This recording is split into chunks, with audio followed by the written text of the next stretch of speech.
முதல் வாசகம். மனிதரில் நம்பிக்கை வைப்போர் சபிக்கப்படுவர், ஆண்டவரில் நம்பிக்கை வைப்போர் பேறு பெற்றோர்.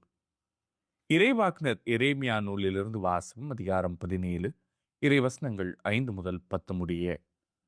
ஆண்டவர் கூறுவது இதுவே: மனிதரில் நம்பிக்கை வைப்போரும் வலுவற்ற மனிதரில் தம் வலிமையை காண்போரும் சபிக்கப்படுவர். அவர்கள் பாலை நிலத்து புதற்செடிக்கு ஒப்பாவர். பருவ காலத்திலும் அவர்கள் பயனடைய, பாலை நிலத்தின் வறண்ட பகுதியிலும் யாரும் வாழா உவர் நிலத்திலுமே அவர்கள் குடியிருப்பர்.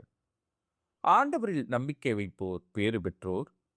ஆண்டவரே அவர்களது நம்பிக்கை. அவர்கள் நீர் அருகில் நடப்பட்ட மரத்துக்கு ஒப்பாவர்.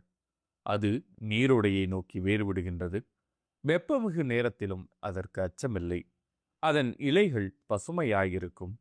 வறட்சி மிகு ஆண்டிலும் அதற்கு கவலை இராது. அது எப்போதும் கனி கொடுக்கும். இதயமே அனைத்திலும் வஞ்சகம் மிக்கது. அதனை நலமாக்க முடியாது. அதனை யார்தான் புரிந்து கொள்வர்? ஆண்டவராகிய நானே இதய சிந்தனைகளை ஆய்பவர், உள்ளுணர்வுகளை சோதித்து அறிபவர். ஒவ்வொருவரின் வழிகளுக்கும் செயல்களின் விளைவுகளுக்கும் ஏற்றவாறு நடத்துபவர். இது ஆண்டவரின் அருள்வாக்கு. இறைவா,